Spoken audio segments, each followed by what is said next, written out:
ಪ್ರಸ್ತುತ ನ್ಯೂಸ್ನ ವಿಶೇಷ ಕಾರ್ಯಕ್ರಮಕ್ಕೆ ಸ್ವಾಗತ. ನಾನು ಬಶೀರ್ ಅಡ್ಡಿನಡ್ಕ.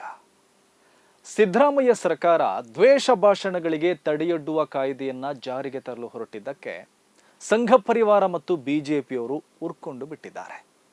ಹಾಗೆ ಗೋಧಿ ಮೀಡಿಯಾಗಳು ಅದರ ವಿರುದ್ಧ ಮಾತಾಡ್ತಾ ಇದೆ.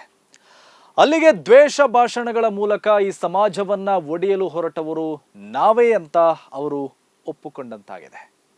ದ್ವೇಷ ಭಾಷಣ ಮತ್ತು ದ್ವೇಷಾಪರಾಧಗಳನ್ನು ನಿರ್ಬಂಧಿಸುವ ಮಸೂದೆಯನ್ನ ರಾಜ್ಯ ಕಾಂಗ್ರೆಸ್ ಸರ್ಕಾರ ಮೊನ್ನೆ ವಿಧಾನಸಭೆಯಲ್ಲಿ ಮಂಡಿಸಿದೆ. ಬಿಜೆಪಿ ಶಾಸಕರು ಮಸೂದೆ ಮಂಡನೆಯಾಗುವಾಗಲೇ ವಿಧಾನಸಭೆಯಲ್ಲಿ ವಿರೋಧ ವ್ಯಕ್ತಪಡಿಸಿದ್ರು.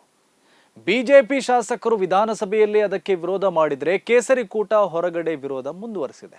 ಸಂಘ ಪರಿವಾರದ ನಾಯಕರು, ಬಿಜೆಪಿ ನಾಯಕರು ಮತ್ತು ಗೋಧಿ ಮೀಡಿಯಾಗಳ ನಿರೂಪಕರು ಆ ಮಸೂದೆ ವಿರುದ್ಧವಾಗಿ ಮಾತಾಡ್ತಾನೆ ಇದ್ದಾರೆ. ಅದರಿಂದ ರಾಜ್ಯದ ಮುಂದೆ ಅವರ ಅಸಲಿ ಮುಖಗಳು ಅನಾವರಣವಾಗ್ತಾ ಇದೆ.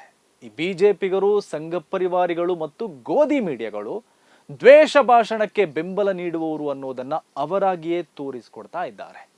ಈ ವಿಧೇಯಕ ಹಿಂದೂ ವಿರೋಧಿ ಮತ್ತು ಹಿಂದುತ್ವವಾದಿಗಳನ್ನ ಗುರಿಯಾಗಿಸಿ ರಚಿಸಲಾಗಿದೆ ಎಂಬ ವಾದವನ್ನ ಕೇಸರಿ ನಾಯಕರು ವ್ಯಕ್ತಪಡಿಸ್ತಾ ಇದ್ದಾರೆ. ಅದೇಗೆ ಹಿಂದೂ ವಿರೋಧಿನೋ ಆ ದೇವರೇ ಬಲ್ಲ. ಮಂಡನೆಯಾಗಿರುವ ಮಸೂದೆಯಲ್ಲಿ ಹಿಂದೂ ಪಂದು ಮತ್ತೊಂದು ಯಾವುದರ ಉಲ್ಲೇಖವೂ ಇಲ್ಲ. ಯಾರು ದ್ವೇಷ ಉಂಟು ಮಾಡುವ ಭಾಷಣ ಮಾಡ್ತಾರೋ, ಯಾರು ದ್ವೇಷ ಹಚ್ಚುವ ಪ್ರಸಾರ, ಪ್ರಕಟಣೆ ಅಥವಾ ಪ್ರಚಾರ ಮಾಡ್ತಾರೋ ಅವರ ಮೇಲೆ ಕಠಿಣ ಕಾನೂನು ಕ್ರಮ ಕೈಗೊಳ್ಳಲು ಅವಕಾಶ ಮಾಡಿಕೊಡುವ ಮಸೂದೆ ಇದು. ಈ ಮಸೂದೆ ತಪ್ಪು ಮಾಡುವ ವ್ಯಕ್ತಿಗಳ ವಿರುದ್ಧವಾಗಿದೆಯೇ ಹೊರತು ಯಾವ ಧರ್ಮವನ್ನಾಗ್ಲಿ ಜಾತಿಯನ್ನಾಗ್ಲಿ ಗುರಿ ಮಾಡಿ ರಚನೆಯಾಗಿಲ್ಲ. ಅದರಲ್ಲಿ ಹಿಂದೂ ಮುಸ್ಲಿಂ ಅಂತಾನೂ ಇಲ್ಲ, ಹಿಂದುತ್ವವಾದಿಗಳು ಅಂತಾನೂ ಇಲ್ಲ. ಈ ಮಸೂದೆ ಕಾನೂನಾದ್ರೆ ಅದು ಈ ನಾಡಿನ ಸರ್ವ ಜನರಿಗೂ ಅಪ್ಲೈ ಆಗತ್ತೆ. ದ್ವೇಷ ಭಾಷಣ ಹಿಂದೂ ಮಾಡಿದ್ರೆ ಅಷ್ಟೇ, ಮುಸ್ಲಿಂ ಮಾಡಿದ್ರು ಅಷ್ಟೇ, ಕ್ರಿಶ್ಚಿಯನ್ ಮಾಡಿದ್ರು ಅಷ್ಟೇ. ಯಾರು ದ್ವೇಷ ಭಾಷಣ ಮಾಡ್ತಾರೋ, ಯಾರು ದ್ವೇಷಾಪರಾಧ ಮಾಡ್ತಾರೋ ಅವರಿಗೆ ಶಿಕ್ಷೆ ಕೊಡೋ ಕಾನೂನೇ ಹೊರತು ಇದು ಯಾವ ಧರ್ಮದ ವಿರುದ್ಧವೂ ಇಲ್ಲ, ಯಾವ ಸಂಘದ ವಿರುದ್ಧವೂ ಇಲ್ಲ. ಈ ವಿಧೇಯಕ ಏನ್ ಹೇಳುತ್ತೆ ಅಂದ್ರೆ, ದ್ವೇಷ ಭಾಷಣ ಅಂದ್ರೆ ಯಾವುದೇ ವ್ಯಕ್ತಿಗಳ ವಿರುದ್ಧ, ಗುಂಪು ಅಥವಾ ಸಮುದಾಯದ ವಿರುದ್ಧ ವೈಷಮ್ಯ, ದ್ವೇಷ ಅಥವಾ ಕೆಟ್ಟ ಇಚ್ಛೆಯನ್ನು ಉಂಟು ಮಾಡುವ ಉದ್ದೇಶದಿಂದ ಸಾರ್ವಜನಿಕವಾಗಿ ಪ್ರಸಾರ ಮಾಡುವ ಯಾವುದೇ ಮಾತು, ಬರಹ, ಸಂಕೇತ, ದೃಶ್ಯ ಅಥವಾ ಎಲೆಕ್ಟ್ರಾನಿಕ್ ಸಂವಹನವನ್ನ ದ್ವೇಷ ಭಾಷಣ ಅಂತ ಹೇಳಿದೆ. ಇನ್ನು ಧರ್ಮ, ಜನಾಂಗ, ಜಾತಿ ಅಥವಾ ಸಮುದಾಯ, ಲಿಂಗ, ಲೈಂಗಿಕ ದೃಷ್ಟಿಕೋನ, ಜನ್ಮಸ್ಥಳ, ವಾಸಸ್ಥಳ, ಭಾಷೆ, ಅಂಗವೈಕಲ್ಯ ಅಥವಾ ಬುಡಕಟ್ಟು ಆಧಾರದ ಮೇಲೆ ಮಾಡುವ ಯಾವುದೇ ತಾರತಮ್ಯದ ಮಾತುಗಳನ್ನ ಪೂರ್ವಗ್ರಹ ಆಸಕ್ತಿಗಳು ಎಂದು ವಿಧೇಯಕದಲ್ಲಿ ವ್ಯಾಖ್ಯಾನಿಸಲಾಗಿದೆ. ಇನ್ನು ದ್ವೇಷ ಅಪರಾಧ ಎಂದರೆ ದ್ವೇಷ ಭಾಷಣವನ್ನ ರಚಿಸುವುದು, ಪ್ರಕಟಿಸುವುದು, ಪ್ರಸಾರ ಮಾಡುವುದು, ಪ್ರಚಾರ ಮಾಡುವುದು, ಪ್ರಚೋದಿಸುವುದು, ಪ್ರೇರೇಪಿಸುವುದು ಅಥವಾ ಅಂತಹ ಭಾಷಣಕ್ಕೆ ಪ್ರಯತ್ನಿಸುವುದು. ಈ ಕೃತ್ಯಗಳು ಯಾವುದೇ ವ್ಯಕ್ತಿಗಳ ಗುಂಪು ಅಥವಾ ಸಂಸ್ಥೆಗಳ ವಿರುದ್ಧ ವೈಷಮ್ಯ, ದ್ವೇಷ ಅಥವಾ ಕೆಟ್ಟ ಇಚ್ಛೆಯನ್ನು ಉಂಟು ಮಾಡುವ ಉದ್ದೇಶದಿಂದ ಕೂಡಿದ್ರೆ ಅದು ದ್ವೇಷ ಅಪರಾಧ ಆಗತ್ತೆ. ಈ ಅಪರಾಧ ಎಸಗಿದ್ರೆ 10 ವರ್ಷಗಳವರೆಗೆ ಜೈಲು ಶಿಕ್ಷೆ ನೀಡುವ ಮತ್ತು 1 ಲಕ್ಷ ರೂಪಾಯಿ ದಂಡ ವಿಧಿಸುವ ಪ್ರಸ್ತಾಪವನ್ನ ಮಾಡಿದೆ. ಈ ಮಸೂದೆ ಅದು ಹೇಗೆ ಹಿಂದೂ ವಿರೋಧಿ ಆಯಿತು ಅಂತ ಬಿಜೆಪಿಯವರೇ ಬಿಡಿಸಿ ಹೇಳಬೇಕು. ಅಂದ್ರೆ ಈ ಕೇಸರಿ ನಾಯಕರಿಗೂ ಗೊತ್ತಿದೆ ಇಂತಹ ದ್ವೇಷ ಭಾಷಣ ಮಾಡುವವರು ಹಿಂದುತ್ವವಾದಿಗಳು ಅಂತ. ಅದೇ ಆತಂಕದಲ್ಲಿ ಅವರು ಈಗ ಉಳಿಡ್ತಾ ಇರೋದು. ಈ ಕೇಸರಿ ಕೂಟದ ಒಂದೊಂದು ಪೀಸ್ಗಳನ್ನ ನೋಡಿದರೆ ಗೊತ್ತಾಗುತ್ತೆ ಅವರೆಂತಹ ದ್ವೇಷ ಭಾಷಣಕಾರರು ಅಂತ. ಅವರಲ್ಲಿರೋ ದ್ವೇಷ ಭಾಷಣಕಾರರ ಪಟ್ಟಿ ದೊಡ್ಡದಿದೆ. ಹಳ್ಳಿಯಿಂದ ಹಿಡಿದು ಡೆಲ್ಲಿ ತನಕ ಅವರ ದ್ವೇಷ ಭಾಷಣಕಾರರಿದ್ದಾರೆ. ಕಲ್ಲಡ್ಕ ಭಟ್ರು, ಮುತಾಲಿಕ್, ತೊಗಾಡಿಯಾ, ಒಂದಷ್ಟು ಸಾಧ್ವಿಗಳು, ಕೆಲವು ಸ್ವಾಮೀಜಿ ವೇಷಧಾರಿಗಳು, ಅಲ್ಲೊಬ್ಬ ಸೂಲಿಬೆಲೆ, ಇನ್ನೊಬ್ಬ ಕೇರೆಹಳ್ಳಿ, ಹೀಗೆ ಕಳೆದ 100 ವರ್ಷಗಳಲ್ಲಿ ಇವರ ಫ್ಯಾಕ್ಟರಿಯಿಂದ ಹೊರಬಂದಿರುವ ದ್ವೇಷ ಭಾಷಣಕಾರರಿಗೆ ಲೆಕ್ಕನೇ ಇಲ್ಲ. ಅವರ ಕೂಟದಿಂದ ಶಾಸಕರಾದವರು, ಮಂತ್ರಿಯಾದವರು ಸಹ ದ್ವೇಷ ಭಾಷಣ ಮಾಡ್ತಾ ಇದ್ದಾರೆ. ಒಂದು ರಾಜ್ಯದ ಸಿಎಂ ಕೂಡ ದ್ವೇಷ ಭಾಷಣ ಮಾಡ್ತಾರೆ ಅಂದ್ರೆ ಈ ಕೇಸರಿ ಕೂಟ ಈ ದೇಶದಲ್ಲಿ ಹೇಗೆ ದ್ವೇಷ ಹಬ್ಬಿಸ್ತಾ ಇದೆ ಅನ್ನೋದನ್ನ ಅರ್ಥ ಮಾಡಿಕೊಳ್ಬಹುದು. ಯಾವುದಾದ್ರೂ ಒಂದು ಜಯಂತಿ ಬಂದ್ರೆ ಸಾಕು, ಒಂದು ಆಚರಣೆ ಇದ್ರೆ ಸಾಕು, ಒಂದು ಮೆರವಣಿಗೆ, ಒಂದು ಪ್ರತಿಭಟನೆ ನಡೆದ್ರೆ ಸಾಕು, ಅವರಲ್ಲೊಬ್ಬ ದ್ವೇಷ ಭಾಷಣಕಾರ ಹುಟ್ಟಿಕೊಳ್ತಾನೆ. ಇತ್ತೀಚೆಗೆ ಶ್ರೀರಂಗಪಟ್ಟಣದಲ್ಲೊಬ್ಬ ದ್ವೇಷ ಭಾಷಣಕಾರ ಹುಟ್ಕೊಂಡಿದ್ದ. ಹಾಗೆ ಸಾವಿರಾರು ದ್ವೇಷ ಭಾಷಣಕಾರರು ಅವರ ಫ್ಯಾಕ್ಟರಿಯಿಂದ ಹೊರಬರ್ತಾನೆ ಇದ್ದಾರೆ. ಅದಕ್ಕೆ ಅಂಕುಶ ಹಾಕಬೇಕಾದ್ರೆ ಕಾನೂನು ಕಠಿಣವಾಗಿ ಜಾರಿಗೆ ಬರಲೇಬೇಕು. ದ್ವೇಷ ಭಾಷಣ ಮಾಡುವವರು ಜೈಲಿನ ಕಂಬಿ ಹಿಂದೆ ಬಂದಿಯಾಗಿರಲೇಬೇಕು. ಆ ಉದ್ದೇಶದಿಂದ ಸಿದ್ದರಾಮಯ್ಯ ಸರ್ಕಾರ ಈ ಮಸೂದೆ ಮಂಡಿಸಿದೆ ಅಂತ ನಾನು ಅಂದ್ಕೊಳ್ತೇನೆ. ಇನ್ನೊಂದಿಷ್ಟು ಬಿಜೆಪಿ ನಾಯಕರು ಈ ಮಸೂದೆಯನ್ನ ವಾಕ್ ಸ್ವಾತಂತ್ರ್ಯದ ಮೇಲಿನ ದಾಳಿ ಅಂತಾನು ಬಣ್ಣಿಸ್ತಾ ಇದ್ದಾರೆ.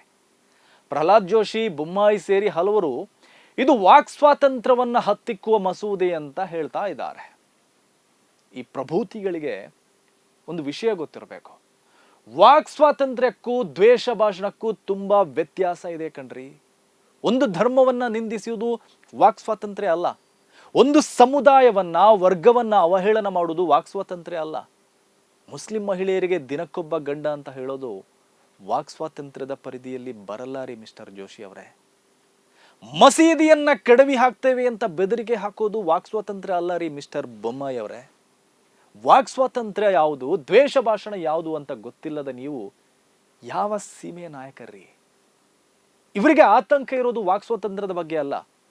ಈ ಮಸೂದೆ ಕಾನೂನಾಗಿ ಜಾರಿಗೆ ಬಂದ್ರೆ ಇವರ ಪರಿವಾರದ ದ್ವೇಷ ಭಾಷಣಗಳಿಗೆ ಬ್ರೇಕ್ ಬೀಳುತ್ತೆ. ಇವರ ದ್ವೇಷ ಭಾಷಣಗಳಿಗೆ ಬ್ರೇಕ್ ಬಿದ್ದರೆ ಇವರ ರಾಜಕೀಯ ಬೇಳೆ ಬೇಯೋದಿಲ್ಲ. ಇವರ ರಾಜಕೀಯವೇ ದ್ವೇಷದ ತಳಹದಿಯಲ್ಲಿ ನಿಂತಿರೋದು. ದ್ವೇಷ ಭಾಷಣ ಮಾಡು, ಬೆಂಕಿ ಹಚ್ಚು, ಜನರನ್ನ ವಿಭಜಿಸು, ಅದರಿಂದ ವೋಟ್ ಪಡೆದು ಅಧಿಕಾರ ಗಿಟ್ಟಿಸ್ಕೊಳ್ಕೊ, ಇದೇ ಇವರ ಅಜೆಂಡಾ.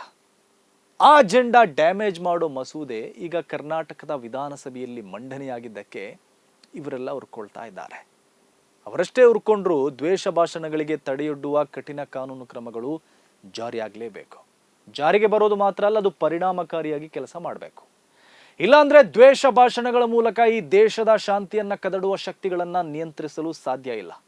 ದ್ವೇಷ ಭಾಷಣಕೋರರಿಗೆ ಮೂಗುದಾರ ಹಾಕದಿದ್ದರೆ ಈ ಸಮಾಜದಲ್ಲಿ ಜನರು ನೆಮ್ಮದಿಯಿಂದ ಬದುಕಲು ಸಾಧ್ಯವೇ ಇಲ್ಲ. ನಮ್ಮ ಕರಾವಳಿಯನ್ನ ಹಾಳು ಮಾಡಿರೋದೇ ದ್ವೇಷ ಭಾಷಣಗಳು. ಈಗ ಕರ್ನಾಟಕದ ಇತರೆ ಕಡೆಗಳಲ್ಲಿಯೂ ಅದು ಮುಂದುವರಿತಾ ಇದೆ. ಮಂಡ್ಯದಲ್ಲಿ ಏನೇನಾಯಿತು ಅನ್ನೋದನ್ನ ನೀವೆಲ್ಲ ನೋಡಿದ್ದೀರಿ. ರಾಜ್ಯದ ಇತರೆ ಕಡೆಗಳಲ್ಲಿ ನಡೆದ ಗಲಭೆಗಳಿಗೂ ಈ ದ್ವೇಷ ಭಾಷಣಗಳಿಗೆ ಕಾರಣ. ಹಾಗಾಗಿ ದ್ವೇಷ ಭಾಷಣಗಳಿಗೆ ಅಂಕುಶ ಹಾಕುವ ಬಲವಾದ ಕಾಯ್ದೆಯ ಅಗತ್ಯ ಇದ್ದೇ ಇದೆ. ಇನ್ನೊಂದು ಮುಖ್ಯ ವಿಷಯ ಏನಂದ್ರೆ, ಒಂದು ವೇಳೆ ಇದು ಕಾನೂನಾಗಿ ಜಾರಿಗೆ ಬಂದ್ರೆ ಈ ಕಾನೂನನ್ನ ಪ್ರಯೋಗ ಮಾಡುವಾಗ ತಾರತಮ್ಯ ಇರಬಾರದು. ಈಗ ಈ ಮಸೂದೆ ಬಗ್ಗೆ ದುರ್ಬಲರಿಗೆ ಆತಂಕ ಇರುವುದೇನೆಂದ್ರೆ, ಸದುದ್ದೇಶದಿಂದ ಜಾರಿಗೆ ತಂದಿರುವ ಈ ಕಾಯ್ದೆ ಕೂಡ ದುರುದ್ದೇಶದಿಂದ ವರ್ತಿಸಬಹುದು ಅನ್ನೋ ಆತಂಕ ಇದ್ದೇ ಇದೆ. ಯಾಕಂದ್ರೆ ಕಾನೂನನ್ನ ಜಾರಿಗೆ ತರುವ ಕೈಗಳು ಸರಿಯಾಗಿದ್ದರೆ ಮಾತ್ರ ಅದು ನ್ಯಾಯದಿಂದ ಕೂಡಿರುತ್ತೆ. ಇಲ್ಲಾಂದ್ರೆ ಇಂತಹ ಕಾನೂನುಗಳು ಅನ್ಯಾಯನೇ ಮಾಡೋದು, ದುರ್ಬಲರ ಮೇಲಷ್ಟೇ ಸವಾರಿ ಮಾಡೋದು. ಪ್ರಬಲರು ಆರೋಪಿಗಳಾದಾಗ ಕಠಿಣ ಕ್ರಮ ಕೈಗೊಳ್ಳದಂತೆ ಕಾನೂನು ಪಾಲಕರಿಗೆ ವಿವೇಚನೆ ಸಿಗುತ್ತೆ. ಆದರೆ ದುರ್ಬಲರ ಮೇಲೆ ಸವಾರಿ ಮಾಡ್ತಾರೆ. ನಿಮಗೆ ಗೊತ್ತಿದೆ, ನಮ್ಮ ದೇಶದಲ್ಲಿ ಕಾನೂನು ಕ್ರಮಗಳು ಜಾರಿಯಾಗುವಾಗ ಅದು ತಾರತಮ್ಯದಿಂದ ಕೂಡಿರುತ್ತೆ. ಫೋಕ್ಸೋ ಕೇಸಲ್ಲಿ ಸಾಮಾನ್ಯರು ತಕ್ಷಣ ಅರೆಸ್ಟ್ ಆಗ್ತಾರೆ, ಆದರೆ ನಮ್ಮ ರಾಜ್ಯದ ಮಾಜಿ ಮುಖ್ಯಮಂತ್ರಿ ಅರೆಸ್ಟ್ ಆಗಲ್ಲ. ರೇಪ್ ಕೇಸಲ್ಲಿ ಸಾಮಾನ್ಯರು ಜೈಲು ಸೇರ್ತಾರೆ, ಆದರೆ ನಮ್ಮಲ್ಲಿ ಮಂತ್ರಿಗಳು ಜೈಲು ಸೇರಲ್ಲ. ನಮ್ಮಲ್ಲಿ ಕಾನೂನುಗಳು ಎಲ್ರಿಗೂ ಒಂದೇ ರೀತಿ ಅಪ್ಲೈ ಆಗ್ತಿಲ್ಲ ಎಂಬುದು ಕಟು ಸತ್ಯ. ಇಲ್ಲಿ ಬಲಾಢ್ಯರಿಗೊಂದು ಕಾನೂನು, ದುರ್ಬಲರಿಗೆ ಮತ್ತೊಂದು ಕಾನೂನು ಎಂಬಂತೆ ಕಾನೂನುಗಳು ವರ್ತಿಸ್ತಾ ಇದೆ. ಹಾಗೆ ಧರ್ಮದ ಆಧಾರದಲ್ಲಿಯೂ ಕಾನೂನು ಕ್ರಮಗಳು ತಾರತಮ್ಯ ಮಾಡಿದ್ದನ್ನ ನೀವೆಲ್ಲ ನೋಡಿದ್ದೇವೆ. ಹಾಗಾಗಿ ಸಿದ್ದರಾಮಯ್ಯ ಸರ್ಕಾರ ಜಾರಿಗೆ ತಂದ ಈ ಮಸೂದೆ ಮುಂದೆ ಕಾನೂನಾದ್ರೆ ಅದು ಕೂಡ ಪೂರ್ವಗ್ರಹ ಪೀಡಿತವಾಗಿ ಜಾರಿಗೆ ಬರಬಹುದು ಎಂಬ ಆತಂಕ ಇದ್ದೇ ಇದೆ. ಕಲ್ಲಡ್ಕ ಭಟ್ ದ್ವೇಷ ಭಾಷಣ ಮಾಡಿದಾಗ ಕಠಿಣವಾಗಿ ವರ್ತಿಸದ ಕಾನೂನು ಯಾರೋ ಅಲ್ಪಸಂಖ್ಯಾತರು ಭಾಷಣ ಮಾಡಿದಾಗ ಕಠಿಣವಾಗಿ ವರ್ತಿಸೋದನ್ನ ನಾವು ನೋಡಿದ್ದೇವೆ.